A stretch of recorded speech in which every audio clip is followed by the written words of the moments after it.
A weekend African Union summit has come and gone. The fighting continues in eastern Congo.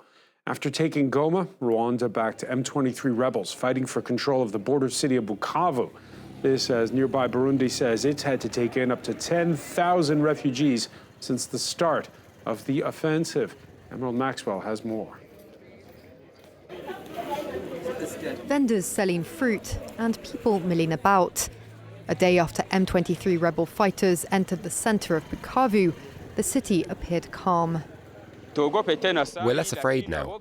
The fear's still there, but little by little, we see more people moving about. The troops who entered do not bother anyone. You can go right past them and they will not stop you or ask for identification. The columns of fighters met with little resistance on Sunday as they arrived in the key city. But there are still signs of violence and the looting that took place by men, women and children, some of whom picked up weapons abandoned by retreating government troops. We want the authorities who are now in the city to help us with security. Here in Bukavu, we have a serious problem with these young children who have already taken up arms. They are shooting in the neighborhoods, preventing people from going to work. We ask the authorities in the city to take away their weapons so that every citizen can go about their daily activities as usual. The fall of the city of 1 million people gives the M23 fighters and Rwandan troops total control of Lake Kivu, following their capture of Goma last month. Thousands had already fled Bukavu ahead of the M23's arrival. The conflict has so far displaced more than 6 million people in the region. Growing international calls have been made for Rwanda to end its military backing of M23, though it still denies that its troops are in the DRC or vying for control of the country's trillions of dollars in mineral wealth.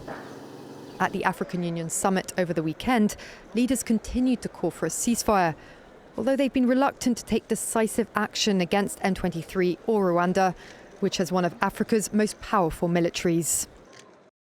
For more, let's go to Cape Town, South Africa. Former member of the UN Group of Experts on DRC, Gregory MTHEMBU-SALTER, is the director of Phuzumoya Consulting. Thank you for speaking with us here on France 24. Thank you very much. My pleasure. Events are moving fast in eastern Congo. What's the latest you're hearing on Bukavu? Well, yeah, as that footage shows, the M23 is in. I think there's no doubt that the Rwandan Defense Force is there. That's what eyewitnesses who are in Bukavu are telling me.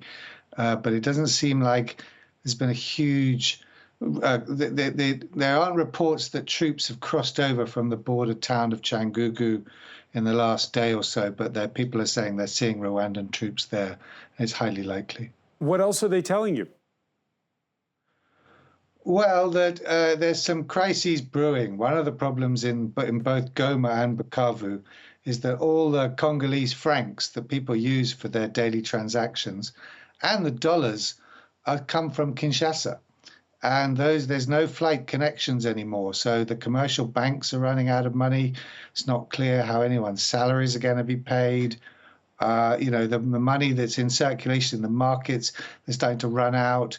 And there's no answer to this. Recently, there was a meeting of the rebel-appointed governor of North Kivu, Goma, with the commercial banks saying, come on, guys, sort it out. Tell your banks in Kinshasa to fix things. But they can't endorse a rebel-held area. So that's not sorted out. And if no salaries, no money is circulating, you can have problems in a city very quickly. Cities need money for things to circulate. Does Rwanda own the problem? No, Rwanda is doing, in a way, something I think is analogous to what the Russians and Putin did in Ukraine with the Donbass, just pretending you're not there for quite a long time until finally you're forced to admit that you are. But by then, people have spent so much time trying to prove the obvious that you've gained time.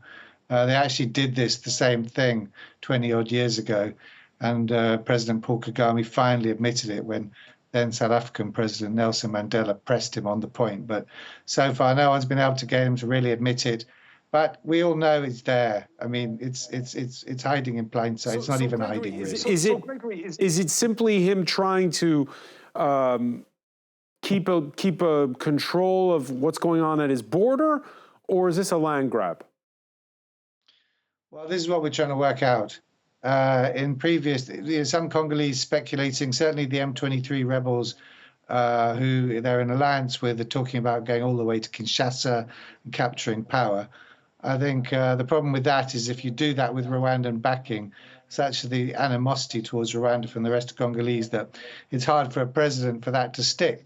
But a land grab, a sort of de facto, like I say, a Donbass, that may be what is going on. But it is also true there are Congolese issues. It's not an entirely Rwandan imperialist thing. There are Congolese issues around governance, around land, around minerals. So they are right that this is also a Congolese problem, but it would not be happening in this way without Rwandan assistance. The UN group of experts has, in its last report last December, showed a lot of the high-tech weaponry that the M23 have, they must have got from Rwanda. I mean, when they took on the South Africans and killed a few of them, they outgunned them. The military technology that the Southern Africans had was not up to what the M23 and their Rwandan backers have at their disposal. Gregory, you and I are talking about what's going on in Eastern Congo, but it's certainly not owning the news cycle in much of Europe or the United States because there's so much turmoil elsewhere in the world. Is that one of the reasons why this is happening? It's under the radar. It might have been happening anyway, but it does help that Donald Trump is sort of sucking up all the political oxygen, every day. Is he sucking it up where you are? Because with it bashing South Africa, are they not talking about Eastern Congo where you are, even though South African soldiers have been killed? The people were talking about South African soldiers being killed. That was quite a shock for South Africans because it sort of showed the state of the military here is not what it was. I mean, and this is one of the things, the Rwandan army has basically been in action either in Mozambique or in Central African Republic or in Congo pretty solidly for the last 20, 30 years, while the South African army, hasn't. The Angolan army hasn't. And this fighting readiness is a big issue. So over the weekend, an African Union summit, the only country to really call out Rwanda is nearby Burundi, not very far from Bukavu. They say they've had up to 10,000 refugees. Could there be some kind of regional escalation? Yes. This involvement of the Burundians is pretty important. They're also, the ruling party in Burundi has also came to power through force of arms and has kept its army kind of fighting fit in Congo.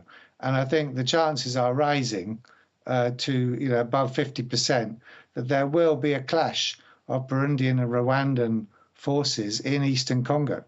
Now, whether that spills out beyond Congo's borders remains to be seen, but that in itself is a serious development.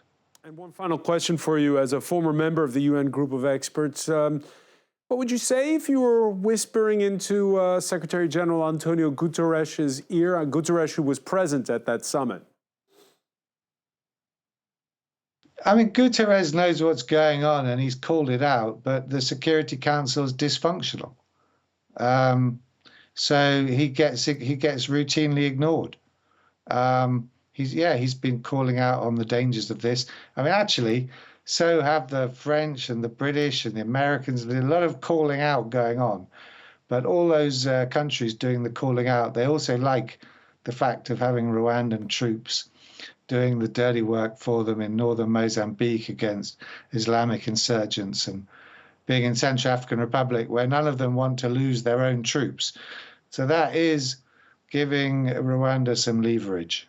I want to thank you so much, Gregory MTHEMBU-SALTER, for being with us from Cape Town. Thank you very much.